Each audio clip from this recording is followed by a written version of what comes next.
Welcome, session 2 of the Gospel of Matthew. We're still on page 1 of the notes, and we will pick up pace now, I promise.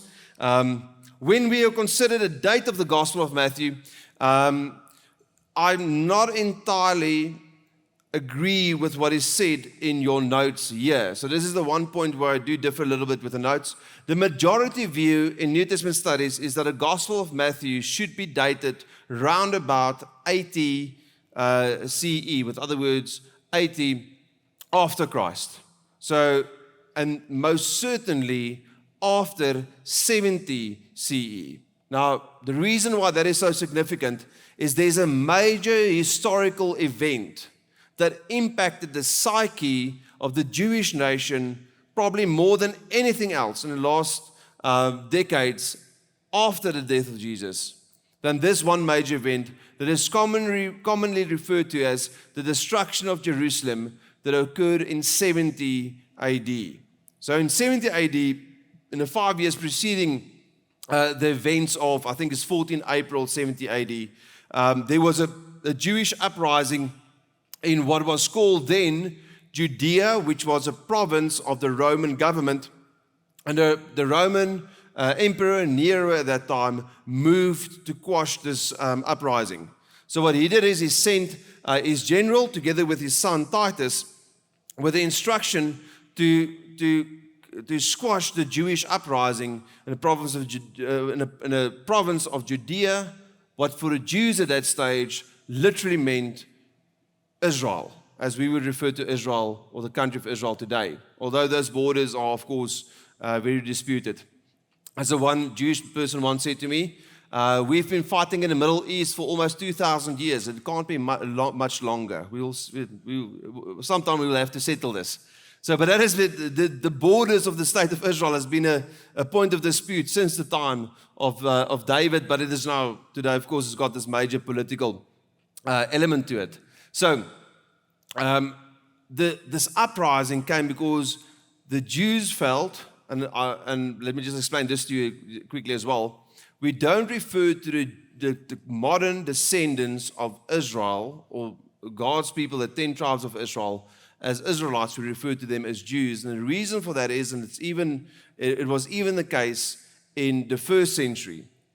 The reason for that is we had two kingdoms in the Old Testament. After Solomon, the death of Solomon, the kingdom was divided into two kingdoms. We had the southern kingdom of Judah, which really consisted only of 2 tribes, but then obviously a large portion of the tribe of Levi was also situated within the borders of Judah, and a kingdom of Israel, which were the northern 10 tribes. But then exiles happened, and what that is about, and that's what a lot of the prophets in the Old Testament warns about, that because of Israel's unfaithfulness, God will send His judgment, and He will send His judgment in the form that would eventually be known as an exile.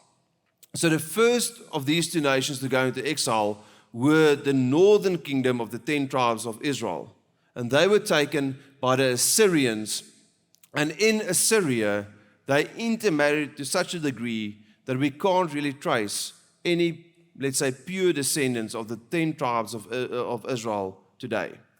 But then, much later, and I can't give you exact dates now out of the top of my head, but it's more than 100 years later, the southern kingdom of Judah was also taken into exile. But this time not by the Assyrians, this time the kingdom of Judah was taken into exile, or into captivity if you want, by the Babylonians. And in Babylon, a lot of the significant leaders and really a large portion of Israel, or Judah, was taken to Babylon. And it's there in Babylon where we find some of the historical events that are referred to in the books of Ezekiel and Jeremiah and so on. And it's only later when the kingdom of Babylon starts diminishing in its power that the Medes and the Persians really come to the fore, and that's where we find the story of Esther, for instance. And later, of course, also Daniel, well, just before, more or less the same time, Daniel and so on. But the difference between these 2 exiles was this: the northern 10 tribes intermingled, they intermarried with the Assyrians. They really lost their identity as the nation of Israel. But in contrast with that, the southern tribe, or the southern kingdom of Judah, those descendants of those two tribes, and of course the Levites that lived with them, they stayed pure. They kept living as a community, even in Babylon, to such a degree that they could later return to Israel, and they still had their identity as Judeans. And it's from the word Judea that the word Jude or Jew came from later. So if we refer to the Judah at the time of the New Testament, or the Roman province of Judah, it refers to the place where the Jews lived. And that's and that's the setting. But of course, at that stage, we had different spheres of government. You had the reigning empire, which considered Judah or Judea as merely a province. But a lot of the Jewish community's understanding of a lot of their own impulses was really a desire for own sovereign state. That explains to you a lot of the military expectation, the political expectation that was on Jesus when he became more significant or more prominent figure in Judah during the course of his life and ministry. People expect, or some people at least expected, that he would become this military or political leader that would deliver Judea, or Israel then, from the Romans, and they would become the world's leading power again. That, of course, didn't happen. That, of course, is a major misunderstanding of what Jesus really came to do. So, and it's with this desire to be independent that a Jewish uprising was instigated.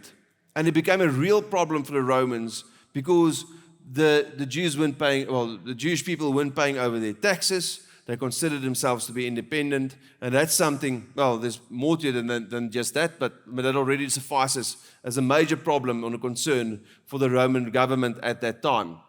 So the Roman government, of course, can't have that, and Nero, being the governor at that time, the emperor at that time, sent his army to quash this. So he sent more or less 80,000 troops to go quash this Jewish rebellion, and they were very effective during that period leading up to the destruction of Jerusalem.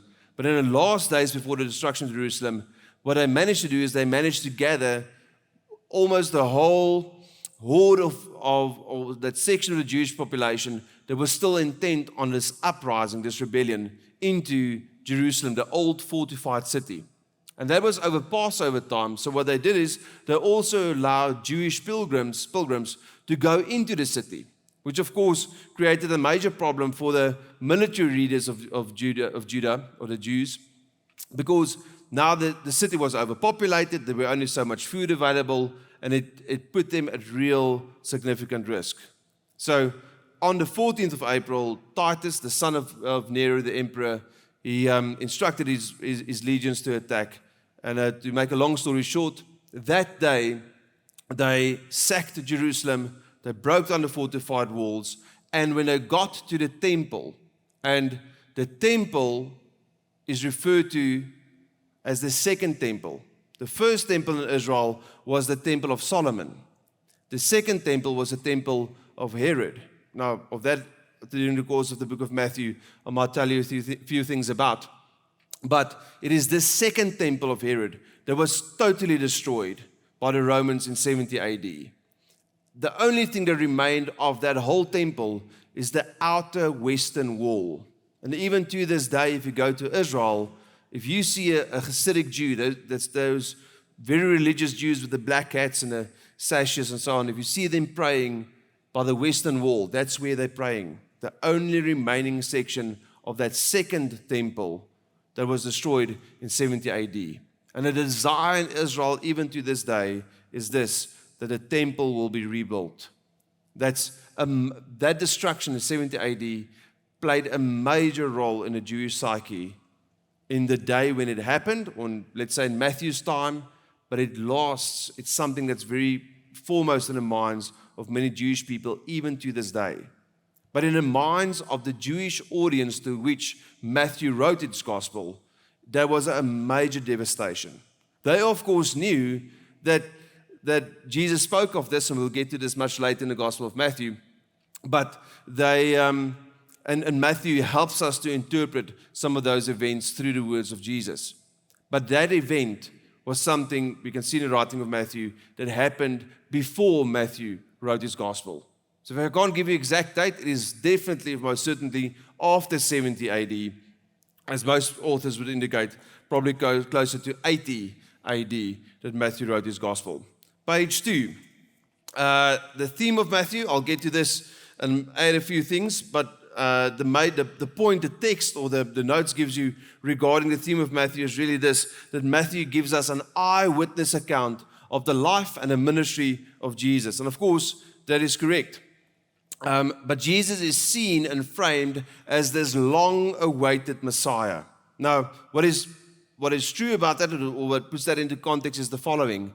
That right through the Old Testament times, let's say from the time past or post the period of the Judges, it seems as if right through the Old Testament history, at more or less certain intervals, let me not try and put a time period or a section on it, there were always a very significant leader used by God, and there were always interspersed through this history prophets that God sent, and was obviously speaking as God inspired them to speak.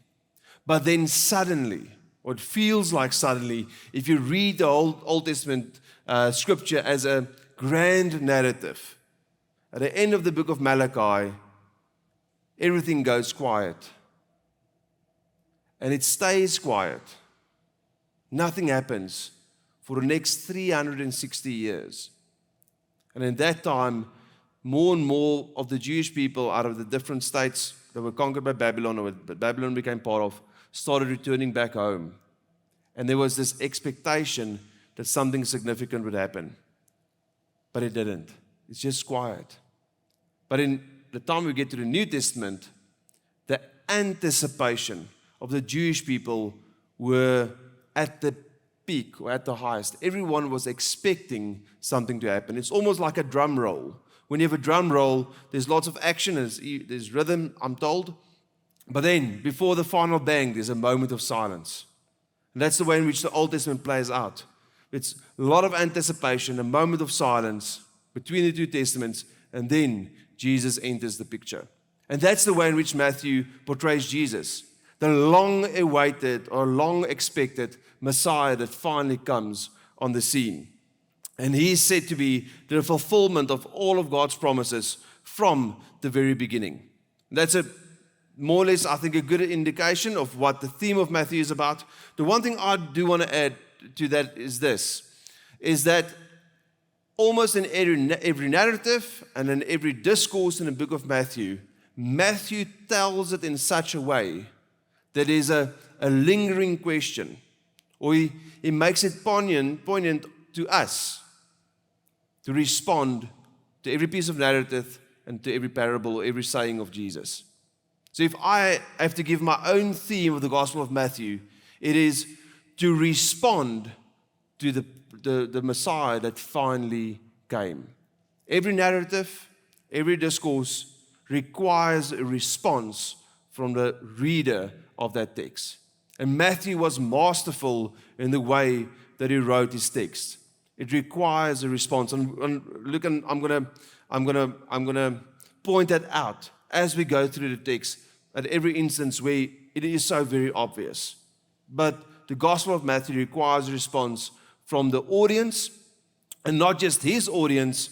We are also part of Matthew's audience. It requires a response from all of us. Okay. The purpose, the occasion, and the background to the Gospel of Matthew. I think a lot of this we do not need to give attention to. I think I've said enough about the context and the background up until this point. A few things I ever want to point out is this, that Matthew portrays Jesus as the long-awaited Messiah. And the Messiah it's very important to see that the Messiah is linked to Abraham, to David, to Moses, and even to Elijah. And there's a reason why that's in a strange order. The most frequent references scripturally to major figures of Jewish religious life in the Old Testament that we find all throughout the Gospel of Matthew is Abraham and David. We see that even in the first few verses of the Gospel of Matthew, when Matthew starts off his genealogy of Jesus. But then it's also very important to note that somebody like Moses was the leading figure that really, through his leadership and ministry, made Israel into a nation. They were really just a family or extended family of slaves until the point where under Moses' leadership, but really an act of the sovereign God, they were made into a nation and found a new identity as the people of God in the wilderness. And Jesus is seen as not just the fulfillment of Abraham, the type of Abraham, the one with great faith and will lead us to faith. He's not just seen as a great king like David was the king, but he's also seen as God's great deliverer in the same way in which Moses was a deliverer. As a matter of fact, David, Abraham, Moses, they all were just a type of Jesus in the Old Testament, of which Jesus is the true fulfillment in the New Testament. So Matthew portrays that picture to us. And then the other very important person to mention here is not that obvious in the text always, but it is the importance of the figure of Elijah. Elijah is referred to in very strategic points in the Gospel of Matthew. And the reason for that is that the Jewish nation in the time of the first century AD was attached major significance to someone or the next major prophet that would come, and that prophet would come and will be one like Elijah was. So that's why, for instance, the references to John the Baptist being like Elijah is so significant. That's why in Matthew 17, with the Transfiguration on the Mount, we see Moses and Elijah meeting with Jesus. That's why even at the cross, there's a reference to Elijah. Now we'll get to all of that much later. But just know those four Old Testament figures, all of them play a major role in the narrative and in the telling of Matthew. Regarding the timeline, bottom of page 2, I think that's more or less straightforward. I don't think we need to spend too much time regarding that. The history of salvation summary, I'll get to that also in a moment. As a matter of fact, the rest of page 2 and the most of page 3 we can skip. And then we get to page 4, the outline of the Gospel of Matthew. Now, you might not think it this far, but I really want to make the study of Matthew easy for you. And I don't want to overcomplicate anything. And I think the outline provided here from page 4 going into page 6 is far too complicated. I'm going to give you an alternative outline, which I think is much easier and better to use as a reference for the Gospel of Matthew. So if you have a pen and paper, please just make notes of the following. I think or my alternative outline of Matthew is something like the following. Section 1 is chapter 1 to 4. Chapter 1 to 4 is the first section of narrative. Then the second section is chapters 5 to 7, which is the first section of teaching or discourse. So I'm going to use those two phrases or those two terms. It is narrative, the telling of the story through the eyes of Matthew, and Jesus teaching or Jesus speaking is a discourse. So we have a discourse, number 1, chapters 1 to 4, teaching, number 2, chapters 5 to 7. Number 3, narrative, chapters 8 and 9. 4, teaching or discourse, chapter 10. 5 is narrative again, chapter 11 and 12. 6, am I going too fast? Everybody's okay? Okay. I'm going to keep this pace, but I'll just reread everything afterwards. Section 6 is chapter 13, which is discourse or teaching. Section 7 is narrative, chapters 14 to 17. Section 8 is discourse, chapter 18. Section 9 is narrative again, chapters 19 to 22. Our second last section is section 10, which is teaching. That is chapters 23 to 25. And finally, section 11 is narrative, chapters 26 to 28. Okay, I'm going to repeat this one more time, but if you don't have this, you can get it from somebody at the break or afterwards. Our first section is narrative, chapters 1 to 4. Second section is discourse, chapters 5 to 7. Third section is narrative, chapter 8 and 9. Section 4 is discourse, chapter 10. Section 5 is narrative, chapters 11 and 12. Section 6 is discourse, chapters 13. Section 7, narrative, chapters 14 to 17. Section 8 is discourse, the whole of chapter 18. Section 9 is narrative, and that's chapters 19 to 22. Section 10 is discourse again, chapters 23 to 25. And then finally, we have got section 11, that is narrative, is chapters 26 to 28. Okay. Now, if you're still taking notes or you need to catch up with somebody who missed something, you can get it in a break. I just want you to look at what you've written and just see the pattern. The Gospel of Matthew is written in 5 blocks. And it's all around, it's built around the 5 blocks or the 5 sections of discourse or teachings of Jesus. Section 1, or the first section of teaching, is called what we call the Sermon on the Mount. So there's a history, then one block of teaching, Sermon on the Mount. Then we see history again, and we see Jesus teaching his disciples in chapter 10. That is the second block of teaching or second discourse. Then we have narrative again, history again, until we come to chapter 13, which is Jesus speaking again, but this time in parables. Following that, we have narrative leading us to chapter 18, the 4th block of discourse, which is really Jesus speaking to us about community, because that's a very important theme in the Gospel of Matthew. And then after Jesus speaking about community, Matthew gives us narrative again, and after narrative, we have the teaching or the discourse of Jesus in Matthew 23 to 25, which is really, very interesting, but we'll get to that. And that's the final block of teaching. So Matthew arranged the whole story or narrative of Jesus' life around 5 blocks of teaching.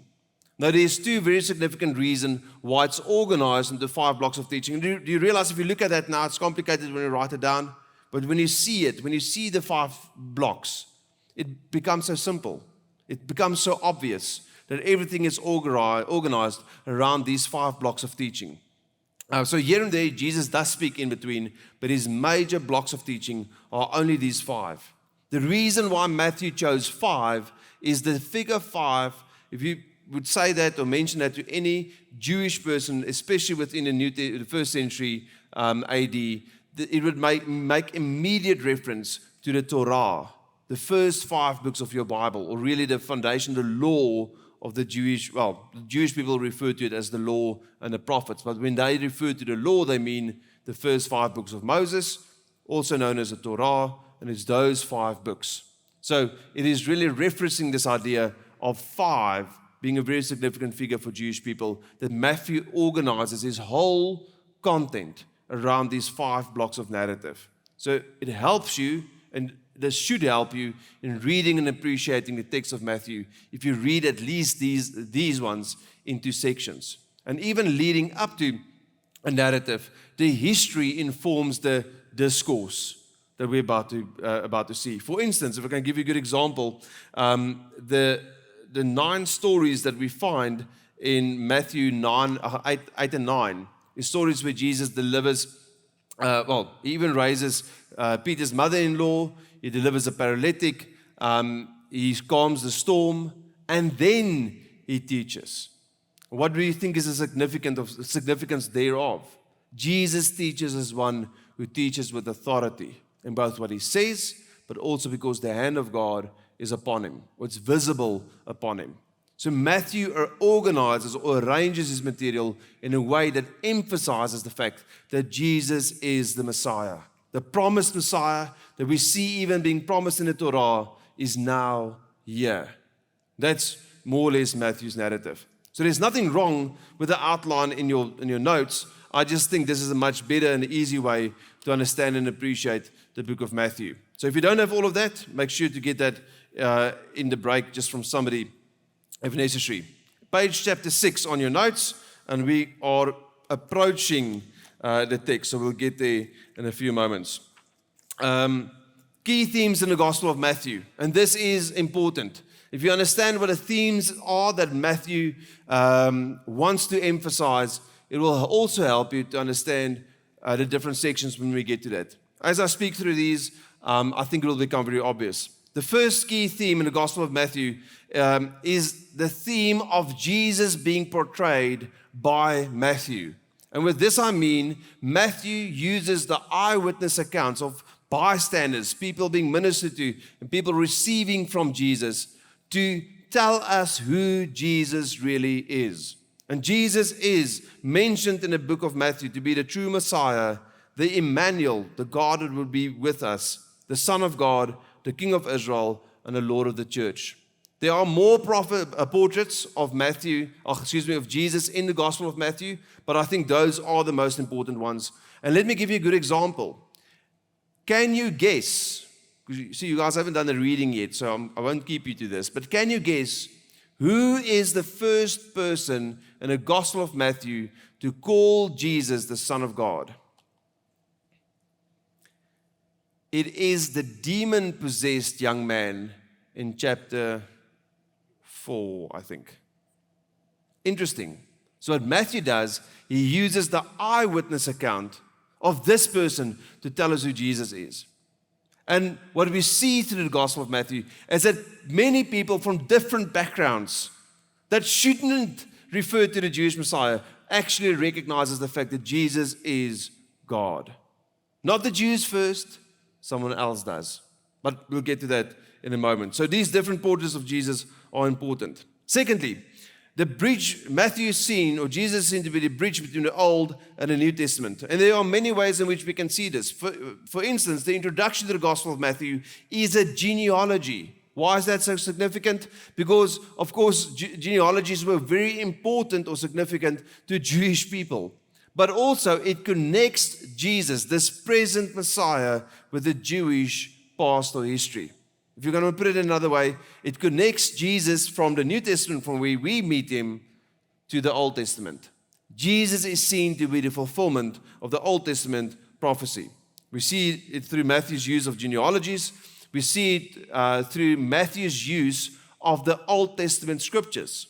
Matthew often writes and he says, this was done to fulfill what was said by the prophet. And then he quotes from the Old Testament. So Matthew often indicates or points out to us when and how Jesus fulfilled Old Testament prophecies. And of course, Jesus is also seen to be the fulfillment of the Old Testament law. Something that I mentioned earlier, but maybe you can make a note of that in that block. Point number 2, the bridge between the Old and the New Testament. Look out for the figures of Abraham, Moses, David, and Elijah. Those are all people that connect Jesus to the Jewish Old Testament and show us the fact that he fulfills these types and the law of the Old Testament. Thirdly, the salvation history, historical particularism and universalism. Now, those are big words, and I wish I would have framed it differently. But what it really means is the following, that God's people in the Old Testament, should I say is or was, the nation of Israel. And Israel, or the Jewish people, when we meet them in the time of the New Testament, really had what is called a salvation, or particular salvation theology or perspective, if you want. That is, God will deliver the Jewish people. That was the expectation. That was the hope. And Matthew shows us how Jesus fulfilled this hope in an unexpected way. But it does not stop there. He also shows us how Jesus is a salvation not just for Israel, but He is a true salvation for the whole world. No one is excluded. And we get that from Matthew all the way through. In the first chapter, the first portion even, in the Gospel of Matthew, we see women, for instance, being included in the genealogy of Jesus, which is something that you would never see in any ancient text, never mind just Jewish or Old Testament text. It's something that was unheard of. Women were not generally referred to in genealogies, but Matthew very carefully and specifically includes women like Ruth, for instance. There's 5 women mentioned. We'll get to them in a few moments on our next session. But they are included to show that Jesus includes everybody, both genders. When Jesus performs miracles, it is not just for the benefit of Jewish people, it is also to the benefit of Gentiles. He does some of His greatest miracles, quote unquote, in so-called Gentile territories. And the recipients aren't exclusively Jewish or Israelite. So it shows us, in a way Matthew unfolds the story, that everybody is included. Even at the cross, who recognizes that Jesus is the Son of God? Not the scribes and Pharisees, let me just tell you that. We'll get to that also through the course of our studies. Matthew is careful to show us that Jesus is not here just to save Israel. No, He's here to bring salvation to the whole world. 4th theme, the new community of faith. Now, chapters 18 is really a discourse, or Jesus giving us a teaching on how community works and how community should work. Now, we'll get to that. That will probably only be part of the 3rd week of Discover Matthew. But that is the emphasis of how community should function, and it's seen through the teaching of Jesus has become practice in the church of the New Testament when we read through the Acts of the Apostles. The way in the community really shared things in common, the way they moved and functioned together as a family. And there's lots to say about that, but I'm going to leave that there for the moment. The important thing to add, though, is this, is that nobody is excluded from this new community that God establishes. Everybody is included. I mentioned women earlier, we mentioned Gentiles earlier, but even children, another class of people that would never be included in anything significant, whether it be trade or genealogies or anything like that in the New Testament, they are also included in the life and the ministry of Jesus. Okay.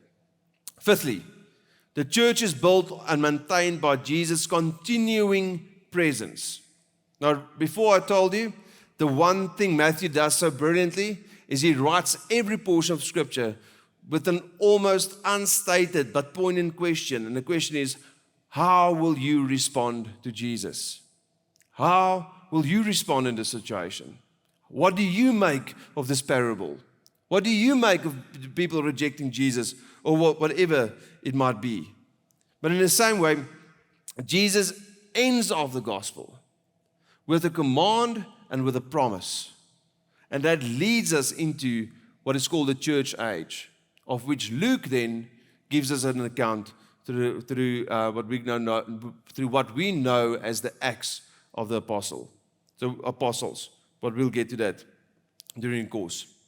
6th point, the Great Commission for evangelism and mission. Jesus did so much for His disciples, but He also expected much of His disciples. It might surprise you to know that the first point, or the first place where Jesus sent out His disciples, with other words, He sent them away to go do something that would require great faith and faithfulness from them, already happened in Matthew chapter 10. Now just think about this for a moment. Matthew only joined Jesus in Matthew chapter 9. The very next chapter, Jesus sends out His disciples and He tells them to go preach the gospel. And shame, I often think to myself, what did they go and preach? They had no understanding of who Jesus really, truly was. But they preached something, and then Jesus adds to that, and heal the sick and drive out demons. Can you imagine? You're a Jewish tax collector. Everybody hates you.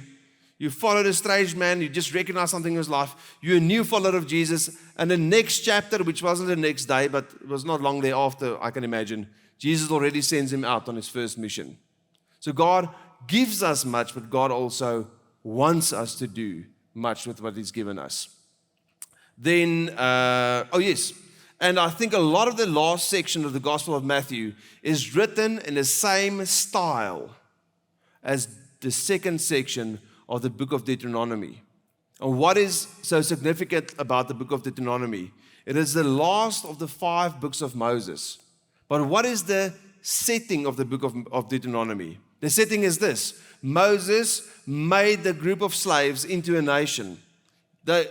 God has given through Moses, he's given Israel the law. He has really matured them into a nation. He's given them a national identity. He's given them a purpose. And now he sends them off to the promised land. But because of something Moses did, he can't lead the people. He doesn't have the privilege to lead God's people into the promised land. So with his eyes on a mountain, standing on a mountain or a hill, looking into the promised land, he gives his final command to the nation of Israel, what they should do and shouldn't do when they get into the promised land. It's his last instructions sending them into the promised land. The last few chapters of the Gospel of Matthew is written in exactly the same style. Jesus, knowing and understanding what the fact that he would die and what that would mean, he starts giving his disciples the instruction to go, in our terms we would say, to go do the ministry to which what God has called them to. But really it's preach the gospel and serve people. He gives them that instruction. We later we'll call that a Great Commission. Looking into, let's call it their promised land, into the new age, the age that would come after the crucifixion and the resurrection that followed thereafter. So he's like this type of Moses that is now Moses is a type of him that is now through him truly fulfilled. And that's the style of the last section of the Gospel of Matthew. Point 7. Jesus' 5 discourses recorded in Matthew can be viewed as a manual on discipleship. And with that, I totally agree. That's why I think the outline is unnecessarily detailed, because that's basically what Matthew did. He wrote his narrative, his gospel, his story of Jesus' life, with the idea that this gospel, this writ, would be an instruction manual for people in the church of the New Testament, so that they would train to be disciples of Jesus, just in the same way that Matthew was a disciple. And that's why he writes it with such a poignant expectation that we would do something to fulfill that or respond to Jesus' call. I think that's more or less. I do want to keep these sessions within our time limit, so I'm not sure whether I should go on, maybe just for 2 minutes. Jesus is very specifically, and now I'm adding a few of my own notes to these themes. So if you want to make notes, you can just make notes of the following. Firstly, there's a strong emphasis of Jesus being the Son of God. So when you read the text of Matthew, I want you to look out for those very specific references where Jesus are referred to as the Son of God. Because Jesus very rarely refers to himself as the Son of God anywhere in the Gospel of Matthew. He does, but it's very selective. So it's almost seen as a mystery who Jesus really is. And there are glimpses of moments where people unexpectedly recognize who Jesus really is. So I already told you about the demon-possessed man, for instance. In the middle of the Gospel of Matthew is Matthew chapter 16, where Peter gives his revelation that Jesus truly is the Son of God. That's a moment that changes Peter's life forever. It's at that moment that Jesus speaks about a church for the first time, for instance. But it is a revelation. It is something that's been there all along, but it's only now realized by the disciples and by us as audience. So look out for those phrases or point in the gospel where there's reference to Jesus being the Son of God. Jesus would often refer to himself as the Son of Man, for instance. But he very rarely refers to himself as the Son of God. In the same way, you will notice in the Gospel of Matthew that Jesus very frequently refers to the kingdom of the heavens, where in the other Gospels, Mark and Luke, Jesus often refers to the kingdom of God. And there's a Jewish historical reason why Jesus does that, or why Matthew does that for his Jewish audience. Because the very mention of the name of God can be considered blasphemy in Jewish culture and Jewish Jewish religious circles if it's done at all in most cases. But let's put it in a different way. Let's dilute it a little bit. Just say the irreverent use of the name of God will bring judgment on you. For that reason, the name of God is not mentioned or used frequently in the text like the book of Matthew that is addressed to a Jewish audience. That's also why, with references that are in other Gospels referred to as Jesus speaking about the kingdom of God, when we read those texts in the Gospel of Matthew, Jesus speaks about the kingdom of heaven. That is with the audience in mind. That is section 2. Our next section, I'm going to finish a few of these themes. I'm going to just keep me a few minutes, and then we will actually finally get to the text and start working through the text of the Gospel of Matthew. I'll see you in a few minutes. Thank you.